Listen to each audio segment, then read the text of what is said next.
जब अल्लाह ने इंसान को खल्क करने का इरादा किया तो कोई भी फरिश्ता जमीन से मिट्टी न ला सका। तो इतने में हजरत इजराइल अलैहिस्सलाम फरमाने लगे, ऐ अल्लाह, ये काम मुझसे ही होना है। तो बस अल्लाह के हुक्म से हजरत इजराइल जमीन को आए और 3 अक़साम की मिट्टी को जमा किया, सुर्ख, सफेद और स्याह। फिर इस मिट्टी को मक्का और ताइफ के दरमियान रखा गया और मुसलसल बारान रहमत बरसती रही। फिर अल्लाह ने इस मिट्टी को अर्श पे बुलाया और हजरत आदम अलैहिस्सलाम का पुतला तैयार कर दिया और 40 साल तक वो जन्नत में रखा गया। हर फरिश्ता उस मुजस्समे को देखता कि ये मिट्टी का बना हुआ पुतला कैसे चलेगा, कैसे बात करेगा, कैसे जिंदा होगा। 40 साल तक अल्लाह ने इस निशानी को कायम रखा और फिर एक दिन जन्नत के तमाम फरिश्तों को हुक्म दिया कि आज मैं अपनी इसमें रूह डालूंगा और जब ऐसा हो तो तमाम फरिश्ते इस आदम को सजदा कर देना।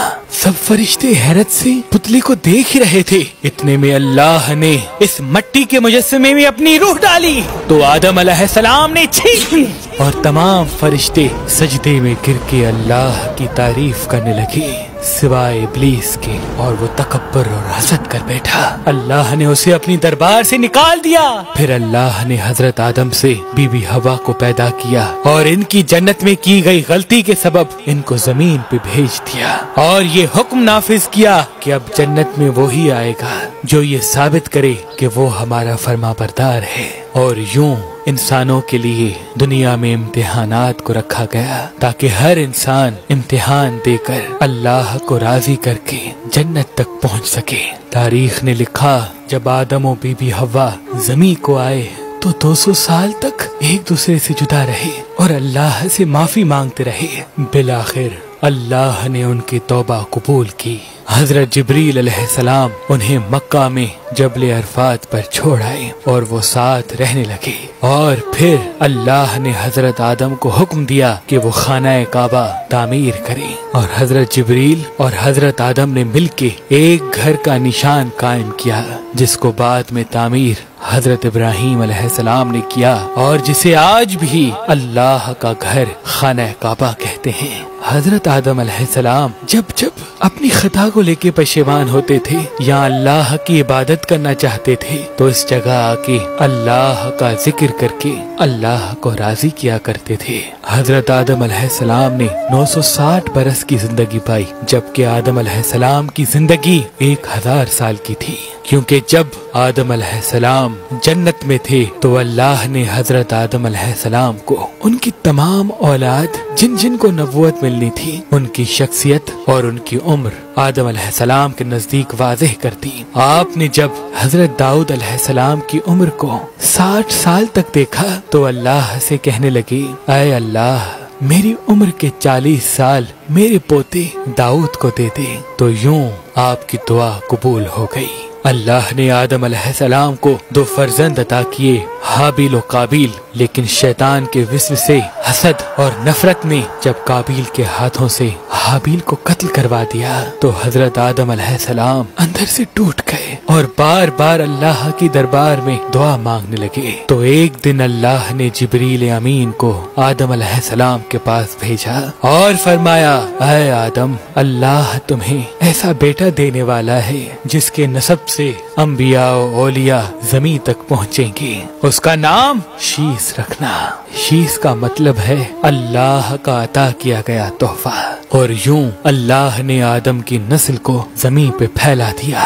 जब आदम अलैहिस्सलाम का आखिरी वक्त आया, आपने अपने बेटों से कहा कि मेरा जन्नत के फल खाने का जी कर रहा है। आपके बेटे जमीन पे जन्नत के फल ढूंढते रहे कि अचानक से उनको फरिश्ते मिले और कहने लगे, ऐ बनी आदम, कहाँ जा रहे हो? उन्होंने कहा, हम अपने बाबा आदम के लिए जन्नत के फल ढूंढ रहे हैं। उन फरिश्तों ने कहा, जाओ, तुम्हारे बाबा चंद दिनों के मेहमान हैं। आपके तमाम फर्जंद दौड़ते दौड़ते आप तक आ पहुँचे तो आदम अलैहिस्सलाम बिस्तर बीमारी पर अल्लाह का जिक्र कर रहे हैं। बस इतने में मौत का फरिश्ता आ पहुँचा। जिसी भी हवा ने मौत के फरिश्ते को देखा, हजरत आदम से लिपट गई कि मैं अपने शोहर को अपने से जुदा नहीं करूँगी। अल्लाह के नबी आदम अलैहिस्सलाम ने फरमाया, ऐ हवा, मुझसे दूर हट जा। एक मर्तबा पहले भी तेरी वजह से जन्नत से निकाला गया हूँ। आज अल्लाह और उसके फरिश्ते के दरमियान तू हायल न बन। फिर आप उन फरिश्तों से मुखातिब होके कहने लगे, ऐ फरिश्ता मौत, क्या भूल तो नहीं गए? मैंने अल्लाह से सुना था मेरी उम्र 1000 साल की है और अभी तो मुझे 960 साल हुए हैं। तो मलकुल मौत ने कहा, ऐ अल्लाह के नबी आदम, आपने खुद ही फरमाया था कि आपकी जिंदगी के 40 साल आपके पोते दाऊद अलैहिस्सलाम को दिए जाएं। बस आदम अलैहिस्सलाम की रूह कब्ज की गई, आपको गुस्ल फरिश्तों ने दिया और जन्नत की खुशबू आपके जिस्म मुबारक को लगाई गई। फिर आपकी जनाज़े नमाज फरिश्तों ने हजरत जिब्राईल अलैहिस्सलाम के पीछे अदा की और जमीन खोद कर आपकी तदफीन की और तमाम इंसानों के नजदीक अल्लाह का ये हुक्म नाफिज किया कि जब भी किसी का इंतकाल हो तो उनके जिस्म को ऐसे ही तदफीन करना। आज भी उन फरिश्तों की सुन्नत पे अहले ईमान अमल करके अपने बुजुर्गों की तदफीन करते हैं। आपकी कब्र मुबारक की जगह को लेके इख्तिलाफात हैं। कुछ मौरखीन के नजदीक आपकी जाए तदफीन श्रीलंका, तो कुछ के नजदीक जबले अबी कबीस, तो कुछ के नजदीक इराक और कुछ के नजदीक मस्जिद खरीफ के सहन या अंदर। बाज रवायतों में ये भी है कि जब हजरत आदम अलैहिस्सलाम का रूह कब्ज करने के लिए फरिश्ता मौत आ पहुंचा तो आपने अपने बेटे, जिसको आपने अपना जानशीन बनाया था, हजरत शीस अलैहिस्सलाम से कहने लगे कि ऐ मेरे जानशीन, मैंने अल्लाह से सुना था कि अनकरीब इस जमीन पे एक बहुत बड़ा तूफान आएगा। अगर तुम उस वक्त तक मौजूद रहो तो मेरे जिस्म को उस कश्ती नूह में सवार करना जो निजात का वसीला है, और अगर तुम उस वक्त तक ना पहुँचो तो अपनी औलाद से वसीयत करना कि मेरे जिस्म को कश्ती नूह में सवार करे। तारीख ने लिखा, जब तूफान नूह आया तो हजरत नूह अलैहिस्सलाम ने अपनी कश्ती में हजरत आदम और बीबी हवा के जिस्म मुबारक को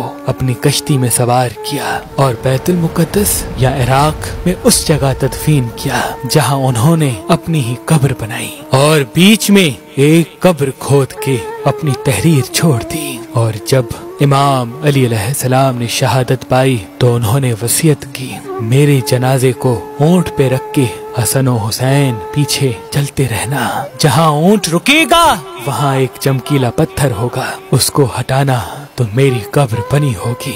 जब इमाम हसन और हुसैन उस जगह पहुँचे जहाँ ऊंट रुका, उस चमकीले पत्थर को हटाया तो एक तरफ हजरत आदम अलैहिस्सलाम की कब्र बनी थी, दूसरे तरफ हजरत नूह अलैहिस्सलाम की कब्र बनी थी और बीच में एक कब्र खुदी हुई थी और उसमें तहरीर था कि ये कब्र नूह अलैहिस्सलाम ने अपने हाथों से वक्त के इमाम और रसूल अल्लाह के वसी अली इब्ने अबी तालिब अलैहिस्सलाम के लिए बनाई है। आज भी इन मुकद्दस मज़ारात की ज़ियारत के लिए लाखों लोग इराक आते हैं और ज़ियारत करके अपना ईमान ताज़ा करते हैं।